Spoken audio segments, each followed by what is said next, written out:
Good morning friends. તમે ક્યાંક ને ક્યાંક કોઈના મોઢે એવું સાંભળ્યું હશે કે કોઈને ડાયાબિટીસ છે, પણ ઘણા વર્ષોથી ડાયાબિટીસ છે, પણ છેલ્લા 12 મહિનાથી કે 6 મહિનાથી એમનું સુગર કંટ્રોલમાં રહેતું નથી. ક્યારેક ઘટી જાય અને ક્યારેક વધી જાય. તો આ કેસ છે અનકન્ટ્રોલ્ડ સુગરનો, જેમાં એવું પણ સાંભળવા મળે કે આંખનું પાણી સુકાઈ ગયું છે, કે લાળ બનતી અટકી ગઈ છે, લાળ સુકાવા માંડી છે, વગેરે વગેરે. તો હોમિયોપેથી આ અનકન્ટ્રોલ્ડ સુગરમાં કયા લેવલ સુધી કામ કરે છે એ આજે આપણે એક પેશન્ટના રિપોર્ટ પરથી જોઈએ. તો પેશન્ટે મારી જોડે કન્સલ્ટિંગ કર્યું એના પહેલા 8/5 રિપોર્ટ કરાવેલો હતો, જેમાં ફાસ્ટિંગ બ્લડ સુગર 241. કેમેરા જોડે રિપોર્ટ લઈ જવી. 241 છે ફાસ્ટિંગ સુગર. અને પેશન્ટને થાઇરોઇડની પણ કમ્પ્લેન હતી. થાઇરોઇડ પણ 6.09. ઓકે. અને એના પછી ફક્ત 17મા દિવસે આ બીજો રિપોર્ટ છે, જેમાં ફાસ્ટિંગ બ્લડ સુગર 151 થયું છે અને થાઇરોઇડ પણ કંટ્રોલમાં આવી ગયો છે 3.55.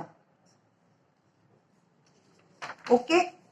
તો હવે આપણે પેશન્ટના મારી બાજુમાં બેઠા છે અંજનાબેન પટેલ અને એમના હસબન્ડ છે જીતેન્દ્રભાઈ પટેલ. એમના મોઢેથી જ સાંભળીએ કે એમનો અનકન્ટ્રોલ્ડ સુગરમાં હોમિયોપેથિક મેડિસિનથી એક્સપિરિયન્સ કેવો રહ્યો. મારા પત્નીને 30 વર્ષથી ડાયાબિટીસ છે અને પ્રેશર છે. એમના 8/5 મેં બોડી ચેકઅપ કરાવ્યું, એમાં સુગરનું પ્રમાણ વધેલું આવ્યું. ત્યાં એલોપેથી ડૉક્ટરે એવું કીધું કે હવે એમને ઇન્સ્યુલિન આપવા પડશે. પછી અમે વિચાર કર્યો કે આપણે ઇન્સ્યુલિન લેવું નથી. એ પછી અમે અહીંયા દિવ્ય પ્રભાબેનને મળ્યા અને એમને દવા ચાલુ કર્યાના 17 દિવસમાં અમારે રિઝલ્ટ જે જોઈતું હતું એ આ રિપોર્ટ પ્રમાણે મળી ગયું છે. ફાસ્ટિંગ જે પહેલાં 241 હતું એ 151 આવી ગયું છે. થાઇરોઇડ જે 6.9 હતો એની જગ્યાએ 3.55 થઈ ગયો છે.